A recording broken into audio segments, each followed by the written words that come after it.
بسم اللہ الرحمن الرحیم۔ توکل نیوز کے ناظرین السلام علیکم۔ ناظرین، 15 اگست کے بعد پورے افغانستان کے اوپر طالبان کا قبضہ ہونے کے بعد آج جو بہت ہی اہم خبر آئی ہے وہ یہ ہے کہ طالبان نے آج اپنی ایک عبوری حکومت کا اعلان کر دیا ہے۔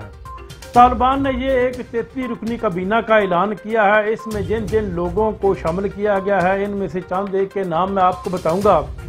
اپنی کابینہ کا اعلان کرتے ہوئے طالبان کے ترجمان ذبیح اللہ مجاہد نے کہا کہ ہمیں دنیا کی کوئی پرواہ نہیں، ہم نے افغانستان کو اپنے طریقے سے چلانا ہے، کون کیا کہے گا اس کا کوئی جواز نہیں بنتا۔ ایران، ترکی، عرب امارات، عرب ممالک، مشرق وسطیٰ کے ممالک اور مغربی ممالک امریکہ سمیت ان کی پرواہ کیے بغیر طالبان نے آج اپنی ایک عبوری حکومت کا اعلان کر دیا، اور ساتھ ہی ساتھ ذبیح اللہ مجاہد نے یہ بھی کہا ہے کہ پاکستان کی طالبان حکومت بنانے میں کسی قسم کی کوئی مداخلت نہیں۔ دنیا یہ تاثر غلط دے رہی ہے کہ پاکستان کی مشاورت سے طالبان اپنی حکومت تشکیل دے رہے ہیں۔ اس کا انہوں نے کہا کہ کسی قسم کا کوئی جواز نہیں بنتا۔ جو انہوں نے وزراء اعلان کیا ہے ان میں سے چند ایک کا ذکر میں آپ کو بتاؤں گا۔ سب سے پہلے جو ریاست کا سربراہ ہوگا وہ ملا ہیبت اللہ اخوند کو بنایا گیا ہے، جو پوری ریاست کے سپریم لیڈر ہوں گے۔ جو ریاست اور وزراء جو وزیر اعظم کے طور پر کام کریں گے وہ ملا محمد حسن اخند کو بنایا گیا ہے۔ یہ وہی شخص ہے جو اقوام متحدہ کے چارٹر میں بلیک لسٹ ہے، اور آج ایک بلیک لسٹ شخص جو ہے وہ افغانستان کا وزیر اعظم بن گیا ہے۔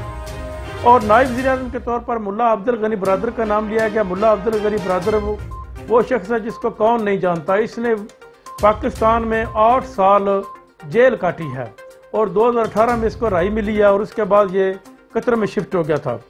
جو ملا محمد یعقوب ہے یہ ملا محمد بن عمر کے بیٹے ہیں، ان کو وزارت دفاع دی گئی ہے، یعنی کہ وزیر دفاع بنایا گیا۔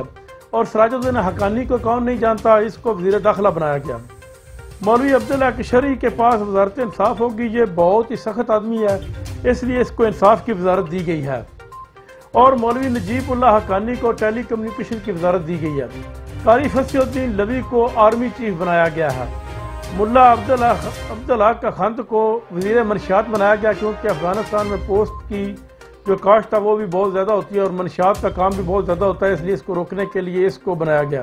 یہ چند ایک وزیروں کے نام میں نے آپ کو بتائے ہیں، اور اس کے ساتھ ساتھ طالبان نے خواتین کی وزارتوں کے حوالے سے یہ عندیہ دیا ہے کہ ہم عن قریب مزید وزارتیں اناؤنس کریں گے اور ان میں خواتین کو بھی شامل کیا جائے گا۔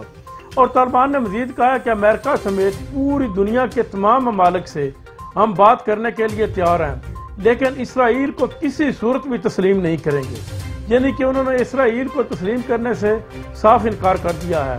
ناظرین، آج کے لیے صرف اتنا ہی۔ اپنا خیال رکھیے گا اور میرے اس چینل کا بھی خیال رکھیے گا۔ اللہ حافظ۔